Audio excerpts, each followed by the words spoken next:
A very good evening to doctor and everyone. So today we are going to do our presentation on our lab experiment, which is tensile test, lab 1. So my name is Lo Chen Kang with ID 19001997. So today our objective is to study and differentiate the mechanical properties of mild steel and carbon fiber by conducting tensile tests. Hello everyone, my name is Preman and I'm going to talk about the introduction. The tensile test is conducted by using a universal testing machine. The universal testing machine works by subjecting a machine controlled tension onto a sample of material until it undergoes failure.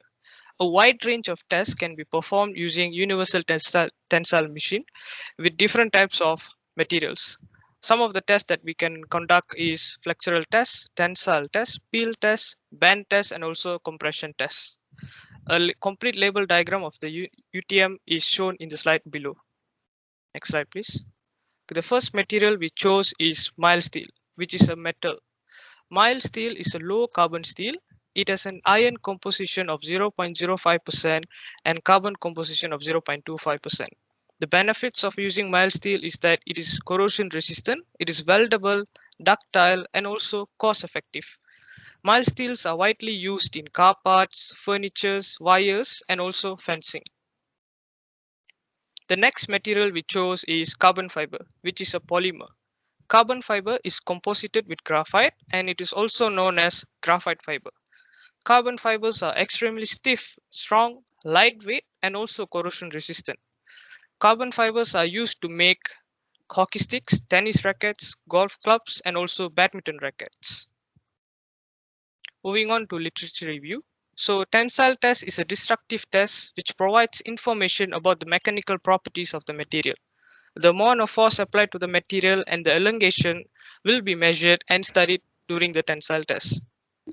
Both these values will be used to calculate the stress and strain of the material. The stress and strain formulas are shown in the slide below. These stress and strain values will be used to plot the stress strain curve graph. From the stress strain graph, we can find out 8 mechanical properties. Some of the key mechanical properties are ductility, ultimate tensile strength, yield strength, and also the modulus of elasticity. Thank you. That's all from me. So moving next will be the methodology is how to implement the test. So first and foremost, the gauge length of 80 mm and diameter of 5 mm for both the mild steel and carbon fiber were measured using the vernier calipers. Next, the mild steel sample was first used and then attached firmly to the tensile testing machine and the extensometer was calibrated. Moving next will be the machine will be operated and increasing tensile force was applied to the sample at a rate of 5 kilonewtons per second. Next, the force applied was measured and monitored by the load cell of machine, while the extension of the sample was measured using the extensometer. The fifth one, the test was stopped after the mild steel sample was broken, and all readings of the test were recorded. The test was then repeated using other sample, which is the carbon fiber with similar process as the mild steel. The force applied readings were then recorded in stress values, while the extension or elongation of the sample were recorded in strain values. Lastly, the strain-stress curve graph of the tensile test of both mild steel and carbon fiber was plotted. Hello everyone, my name is Muhammad Syakir Dimarazi. So today I'm going to talk about the result from the experiment. The mass scale, the diameter specimen that we use is 5 millimeters. The cross-sectional area is 19.63 millimeters square. Specimen gauge length is 80 millimeters. From the result, we get to plot the mild steel stress strain curve as shown in figure 3. The modulus of elasticity is 24 gigapascal. The yield strength is 445 megapascal. Ultimate tensile strength is 313 megapascal. Fracture strength is 214 megapascal. And the percentage elongation is 33.3%. And the modulus of resilience is 2.45 megapascal.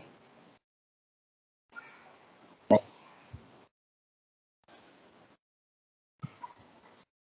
So for the carbon fiber, the figure 5 show the carbon fiber stress strain curve. And figure 6 show the mechanical properties of carbon fiber specimen. The result we get is modulus of elasticity is 5.7 gigapascal. The yield strength is difficult to determine due to the linearity of the stress strain graph.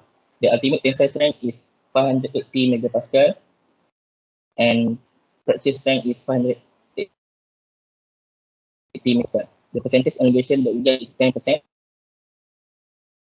The failure is cannot be determined.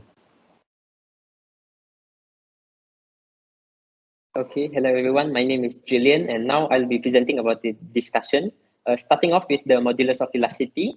So the elastic modulus obtained from the experiment is 24 gigapascal for mild steel and 5.7 gigapascal for carbon fiber. However, theoretically, the elastic modulus for carbon fiber should be higher than mild steel, and this could be due to a possible error encountered where the universal testing machine was configured at different strain rate during the tensile test for each material.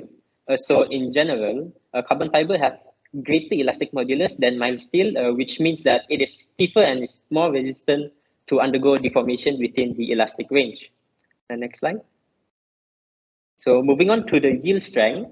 So yield strength of both the materials can be obtained from their respective stress strain graph. And for the mild steel, the yield strength is 245 megapascal, while the yield strength for the carbon fiber couldn't be determined from the graph due to the linearity of its slope. The yield strength of a material can be used as an indication for the elastic limit, where a material will deform permanently when the applied stress to it is over the elastic limit. So during the permanent deformation, the material will undergo strain hardening process until it reaches a certain maximum amount of stress, which brings us to the tensile strength. Next slide. So tensile strength is the ability of a material to withstand a certain amount of stress without failure. And from the experiment, the tensile strength for the mild steel is 313 megapascal and 580 megapascal for the carbon fiber. So when the applied stress is over the tensile strength, the mild steel will experience snacking before failure, while the carbon fiber does not. This is because the carbon fiber is a brittle material, while the mild steel is a ductile material. Next. So next is the fracture point. So fracture point is a point where material will rupture when the strain reaches its maximum value. The fracture point obtained for the mild steel is 240 megapascal and 580 megapascal for the carbon fiber. When the value of the strain reaches these values for the respective materials, they will both fail. And onto the percent elongation. Percent elongation is an indication of the ductility of the material, where the percent elongation obtained for the mild steel is 33.3% and 10% for carbon fiber. So this justifies that mild steel is more ductile than carbon fiber. Next slide. And last but not least, the toughness is the amount of energy that a material can absorb before rupturing, and it can be determined based on the area under the stress strain graph for the respective material. So based on the experiment, mild steel is tougher than carbon fiber. However, carbon fiber is a stronger material than mild steel, as the amount of stress required for it to fail is higher than the mild steel. That's all. Thank you. So in conclusion, the mechanical properties of mild steel and carbon fiber samples can be determined by implementing tensile tests using the universal testing machine. Theoretically, carbon fiber has higher modulus of elasticity than mild steel. Experimental results not accurate is due to errors encountered in the experiment. Mild steel has also higher percent of elongation, and this proves that mild steel is a ductile material, while carbon fiber is a brittle material as it has lower percent of elongation. Lastly, mild steel is proven to have higher toughness, while ultimate tensile strength of carbon fiber is higher than that of mild steel, which can sustain greater maximum engineering stress before breaking or fracturing. So that's all for our presentation for today. Thank you very much and have a nice day.